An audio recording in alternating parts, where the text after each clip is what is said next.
Okay, so today's topic, we are talking about conditional statements. So our objectives today are to write conditional statements, use definitions written as conditional statements, and write by conditional statements and make truth tables. So we've got kind of a long list of objectives today. So the first thing we need to know is what a conditional statement is. And this definition tells us a conditional statement is a logical statement that has two parts, a hypothesis and a conclusion. When we talk about using symbols to represent conditional statements, we use P for the hypothesis and we use Q to represent the conclusion. When we write a conditional statement in if-then form, and I'll show that in a second, the if part is the hypothesis, the then part is the conclusion. So the way I'd make a statement, an if-then statement in words, is I'd say if P, then Q. An example of a conditional statement might be, if I am a teacher, then I have no life. So, I am a teacher is the hypothesis, I have no life is the conclusion. As far as symbols go, we'd use the symbols P and then an arrow to Q, which means P implies Q. The hypothesis implies the conclusion.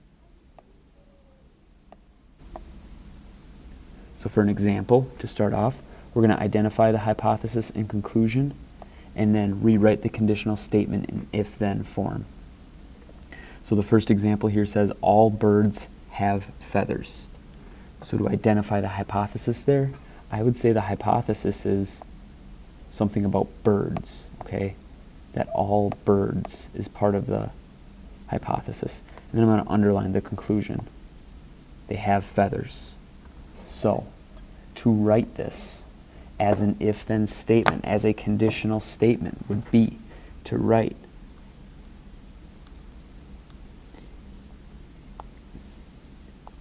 if an animal is a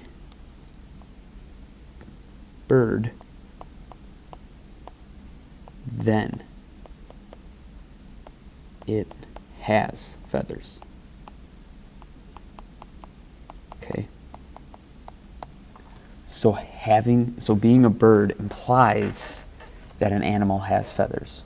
So I identified my hypothesis and my conclusion. For the second part, you've got to read it carefully.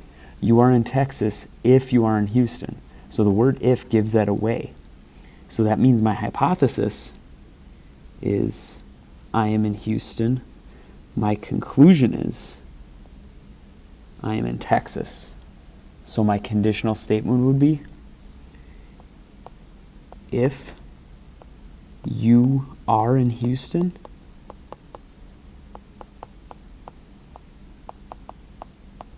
then you are in Texas. And that should kind of make some sense. Houston is inside of Texas. So it's not always the first word in the second, or the first phrase in the second phrase. You've got to read, you've got to think things through logically. So, for the guided practice, there's a chance for you to pause the video, try and write these, and identify their hypothesis and conclusion, and then check your answers with me. So I'm going to ask you to pause the video, wait a few seconds, and then start it again when you're ready to move on.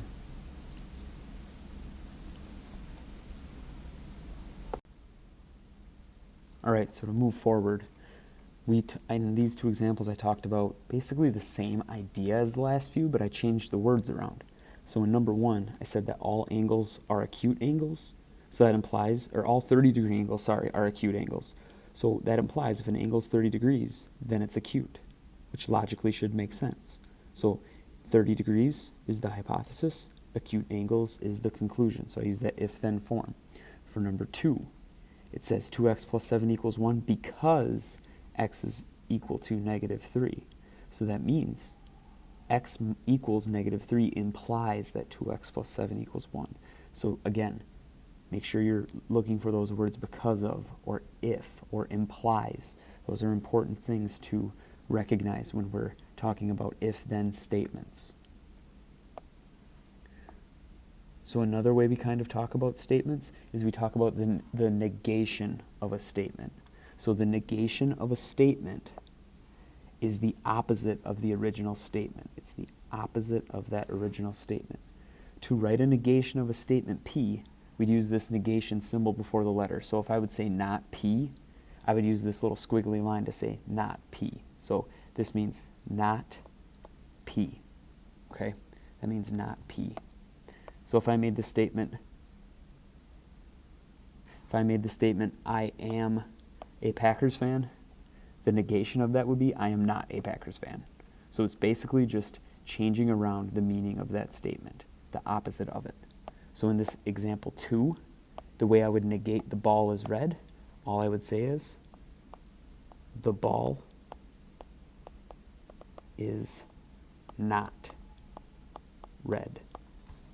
That's it. That's how you negate that statement. The next one, the cat is not black. Now to negate this, I'm not going to say the cat is not black.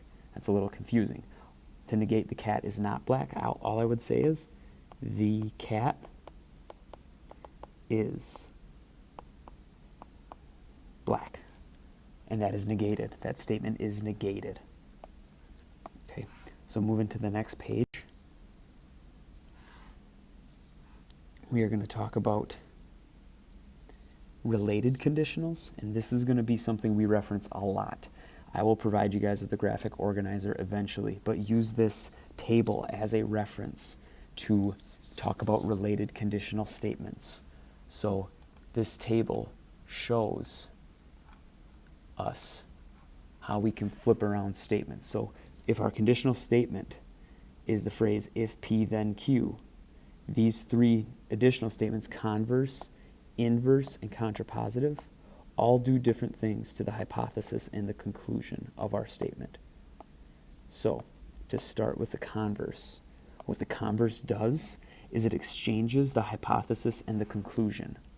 So if my statement is if P then Q, the converse of that would be if Q then P. It exchanges hypothesis and conclusion. So what that would look like in symbols is instead of P then Q, I would do Q then P. For the converse, it swaps the conclusion and the hypothesis. Moving ahead, the inverse of a statement. To write the inverse of a conditional statement, we negate both the hypothesis and conclusion. So in words, using that original conditional statement, I would say if not P, then not Q. So just negating, putting not in front of each the hypothesis and conclusion. So that represented in symbols would be if not P, the symbol for not, then not Q. So it just negates. It doesn't flip anything around. So the inverse negates both conclusion and hypothesis. Moving ahead, contrapositive. Now the contrapositive does 2 things. It is the converse. It flips hypothesis and conclusion, and then it negates our new hypothesis and new conclusion. So I would say for the contrapositive, if I started with if P then Q, I would say if not Q, then not P. So it flips and negates. So the way I'd write that in symbols is not Q implies not P. So when we talk about statements like this, we can talk about the truth value of those statements. And at the bottom, I've got a little definition of equivalent statements. It says a conditional statement and its contrapositive are either both true or both false. So they have the same truth value. The converse and inverse are either both true or both false. So when 2 statements are both true and both false, they are equivalent. So I want you guys to remember that converse and inverse are equivalent. They're both true or both false. The original statement and its contrapositive are equivalent. They are either both true or both false. So in this example, we are going to write this statement in words and then decide whether that statement is true or whether it is false. So in this example, We talk about P being you're a guitar player, QB you're a musician. So writing that just as a conditional, I would say, and we can,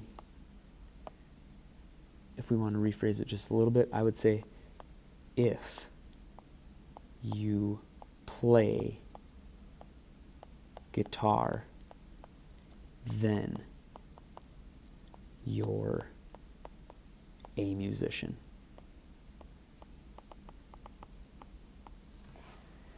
And if we think about that as being true or false, I would say that is, I'm going to use a different color, I'm going to say that is true. Yeah, guitar players are musicians, so I would say that's true. So the converse of that is me flipping P and Q, okay? So the way I would flip that around, I would say if you're a musician, then you play guitar.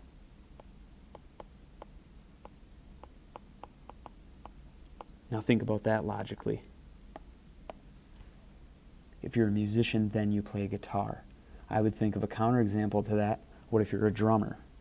So saying you're a musician implies you play guitar. I would say that that statement is false. Not all musicians play guitar. There are other musicians out there that do not just play guitar. So moving ahead, the inverse of that statement, the inverse of our original conditional statement is, I would say, if you're not, or if you don't play guitar, if you're not a guitar player, then you're not a musician.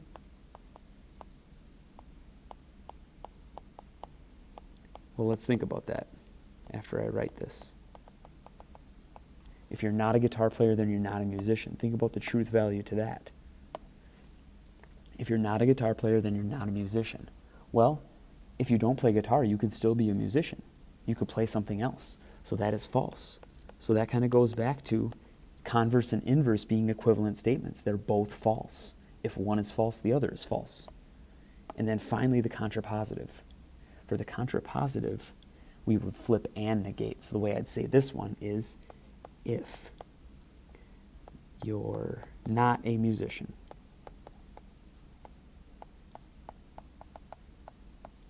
then you don't play guitar. Okay? Or you're not a guitar player. Either way, same thing.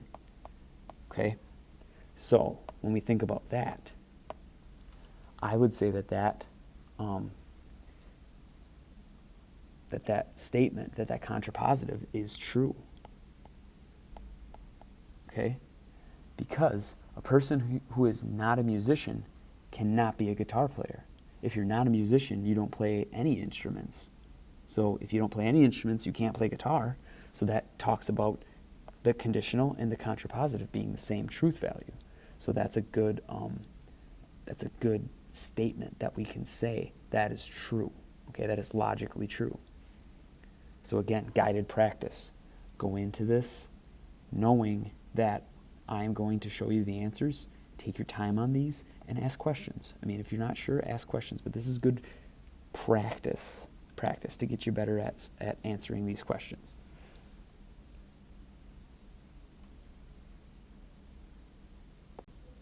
Okay, so I understand there's a lot of writing in this lesson, so just bear with me and be patient. But with this guided practice, negating statements for 3 and 4. If I'm going to negate the shirt is green, all I got to say is the shirt is not green. Simple enough. And then to negate the shoes are not red, I would say the shoes are red. So it's just changing, all right, changing that statement. So in 5, same as before. I know it's a lot of writing, but the idea is logically thinking about these statements. So writing the statement of hypothesis, the stars are visible, conclusion, it is night. The way I'd write that as a conditional, I'd say if the stars are visible, then it's night. That's true. I think that's generally accepted that when the stars are visible, I would say it's nighttime. Stars are not visible during the day. B, the converse, would say if it's night, then the stars are visible. Well, I would think that that would be false, because if it's night, sometimes the stars aren't visible. Maybe you're in a city with light pollution. Maybe it's cloudy. So it doesn't mean that that's necessarily true. So that's false, I'd say. If it's night, the stars are not necessarily visible. There are things that could block the view of the stars, okay?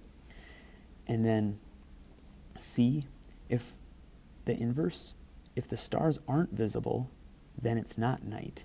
So just because you can't see the stars doesn't mean it's not nighttime, right?